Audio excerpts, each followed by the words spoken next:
Hey guys, I'm going to look at a limit hold'em hand that I played at the casino yesterday. In this hand, the Lojack open raised. It folded to me in the small blind, and I 3-bet with pocket sevens, and villain called.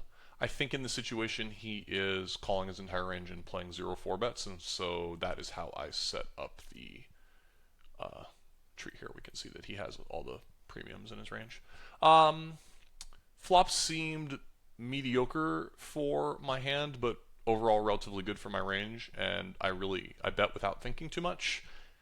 I can see here that in theory Pyle wants to check 10% or 11% on the flop, and sevens is one of the better candidates to consider a check. It's checking almost 20% of the time. It looks like there's almost no hand that would check more than that except maybe ace 7 suited. So in game I probably should have randomized, but I went with a pure bet. And look at something a little bit interesting about villain strategy here.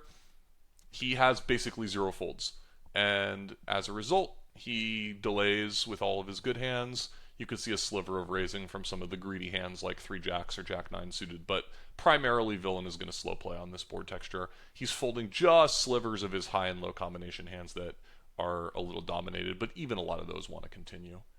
Turn was a queen, put a flush draw. I did not have the 7 of hearts. It doesn't matter too much. I recognize that this was an okay card for both of us, and so the ranges are going to get a little murky here, and we can see if we just look at equity of range versus range. I'm 52.7, he's 47.3. Whenever the equities are going to be this close, you're going to have a complicated strategy, and here we can see that Pyle wants to immediately check about half of the time.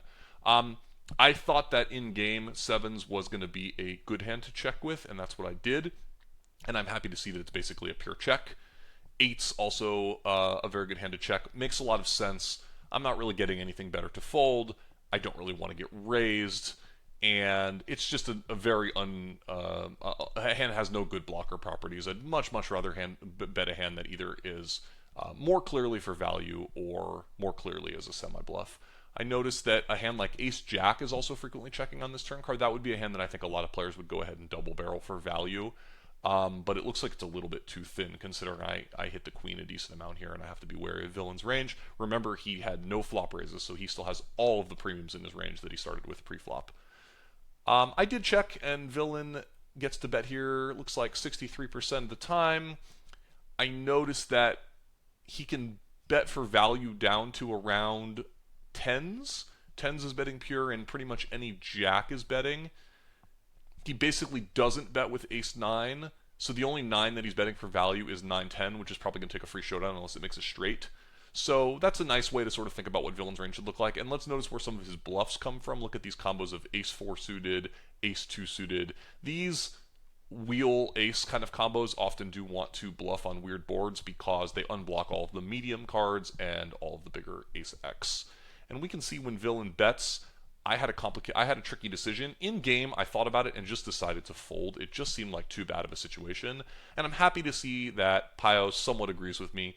Yeah, sevens is continuing here more often than it's folding, but the fold is basically 0 EV. If we look at the EV, it's completely 0. We're just calling as a pure bluff catcher. And if we want to try to analyze whether a 0 EV bluff catcher is a good one or not, we can just take a look at what hands villain needs to be bluffing. Let's take a look at, so we need villain to bluff hands like ace 4 suited, ace 2 suited. We need villain to bluff king 8 suited, king 7, king 6 suited. These are all high frequency bluffs for villain here. 4 is also betting. That's not really a bluff, but it's kind of like an in-between hand. It's a hand I can beat with sevens, right? But in my opinion, in game, I do not think people find these ace 4 suited, ace 2 suited bluffs enough.